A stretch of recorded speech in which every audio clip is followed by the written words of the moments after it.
Ever wondered what transpired when two mighty forces clashed in the epic battles between the Mongols and the Persians? Can you imagine the sheer intensity on the battleground when these two formidable civilizations collided? Today, we're unraveling the historical tapestry to explore the conflicts that shaped empires and reshaped history.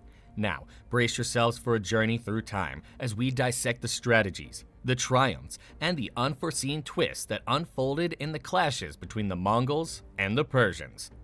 Mongol carnage. The Mongols, led by Genghis Khan and his successors, achieved remarkable success through a potent combination of psychological warfare, innovative military strategies, and adaptability. Notorious for their brutal tactics, the Mongols instilled fear in their enemies, often prompting cities to surrender without resistance. Their mobility, relying on skilled cavalry and horse archers, allowed them to cover vast distances swiftly, outmaneuvering opponents. The use of the composite bow, tactical innovation like feigned retreats, and an organized military structure enhanced their battlefield prowess.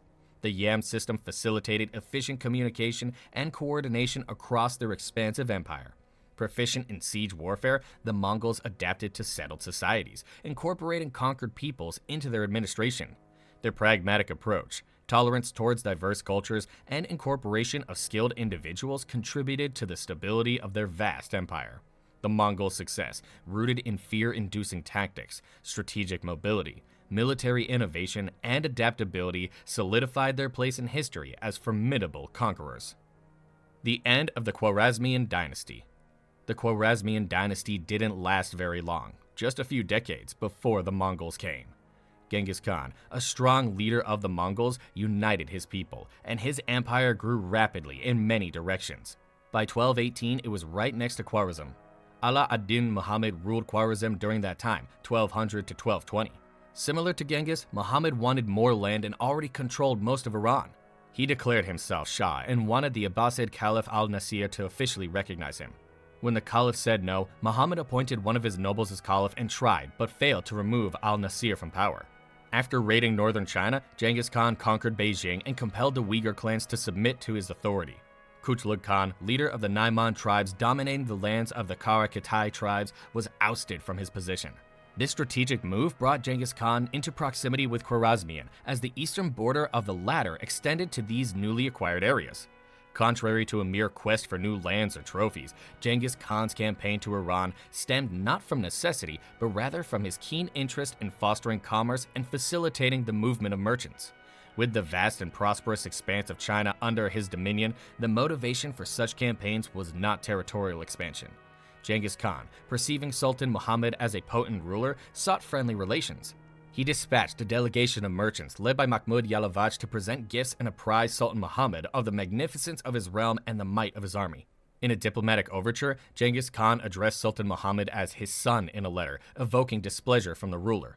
Mahmud Yalavach, however, managed to assuage the Sultan's anger, ultimately securing an agreement to establish amicable relations with Genghis Khan. The initial envoy of Sultan Muhammad was received in Beijing, and Genghis Khan advocated for trade between the Mongols and the Khwarezmians as a prerequisite for fostering friendly ties. Despite an initially harsh treatment of Muslim merchants from Sultan Muhammad's domain, Genghis Khan eventually pacified them and bid them farewell respectfully. In 1218, as these merchants returned, Genghis Khan dispatched around 450 Mongol merchants, predominantly Muslims, to establish relations between the two governments. Unfortunately, Inalchuk, the ruler of Otrar and nephew of Turkan Khatun, seized and accused them of espionage. With Sultan Muhammad's approval, he massacred these merchants and sold their cargo, including valuable items, in the capital of Khwarezmian. Upon learning of the Otrar incident, Genghis Khan, despite his fury, attempted a diplomatic resolution. He sent a Muslim envoy, formerly in Sultan Takish's service, accompanied by two Mongols, to protest against Inalchuk's actions. Sultan Muhammad, reluctant to surrender Inalchuk due to familial ties and Turkan Khatun's support, not only rejected Genghis Khan's request, but also killed the envoy and sent back his companions with their beards and mustaches mutilated. This aggressive stance by Sultan Muhammad hastened the Mongol invasion of Central Asia. Historical accounts suggest that Genghis Khan was already entangled in conflicts in China and Siberia, and he sought to avoid further warfare. But the bellicose behavior of Sultan Muhammad led to an acceleration of the Mongol invasion in the region. Destruction. Preceding his demise in 1227, Genghis Khan traversed the expanse of western Azerbaijan, leaving a trail of cities laid waste and set ablaze. The advent of the Mongol invasion brought unparalleled calamity to the Iranian people. Despite the eventual conversion of the Mongol invaders to Islam and their adoption of Iranian culture, the incursion marked a momentous shift for the region. The invaders, in their destructive fervor, incinerated libraries, substituted mosques with Buddhist temples, and erased much of the 6 centuries of Islamic scholarship, culture, and infrastructure. A multitude of Iranian civilians bore the brunt of the Mongol onslaught.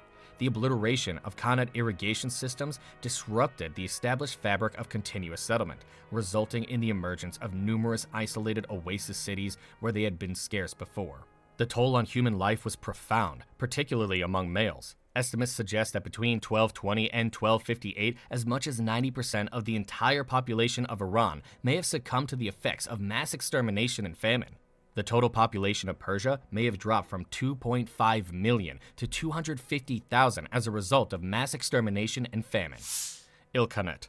Following the demise of Genghis Khan, Iran experienced rule under various Mongol commanders. Hulagu Khan, Genghis's grandson, inherited the mission of expanding Mongol influence westward. Unfortunately, as he assumed power, the Mongol Empire had already disintegrated into different factions. Undeterred, Hulagu Khan led an army to the region, establishing the Ilkhanate, a splinter state of the Mongol Empire that governed Iran for the ensuing 80 years, assimilating Persian characteristics along the way. In 1258, Hulagu Khan captured Baghdad and executed the last Abbasid caliph. However, the westward progress of his forces met resistance from the Mamelukes at the Battle of Ain Jalut in Palestine in 1260. Hulagu's campaigns against Muslims incited the ire of Burqa, the Khan of the Golden Horde and an Islam convert. This discord between Hulagu and Burqa highlighted the diminishing unity within the Mongol Empire. Under the rule of Hulagu's great-grandson Ghazan, 1295 to 1304, Islam was officially established as the state religion of the Ilkhanate. Ghazan, along with the renowned Iranian vizier Rashid al-Din, ushered in a partial and brief economic resurgence for Iran. The Mongols alleviated taxes for artisans, promoted agriculture, enhanced irrigation systems, and secured trade routes, leading to a significant upswing in commerce. Trade routes facilitated the exchange of goods from India, China, and Iran across the Asian steppes, enriching Iranian culture. Notably, a novel painting style emerged, blending solid, two-dimensional Mesopotamian art with the delicate brushstrokes and motifs characteristic of China. However, after the death of Ghazan's nephew Abu Sa'id in 1335, the Ilkhanate plunged into internal strife, splintering into several minor dynasties, including the Gelayirids, Muzaffarids, Zarbadars, and Kartids. The mid-14th century Black Death took a toll on Iran, claiming approximately 30% of the country's population. If you enjoyed this deep dive into the pages of history, don't forget to give it a thumbs up and subscribe for more captivating explorations into the events that shaped our world.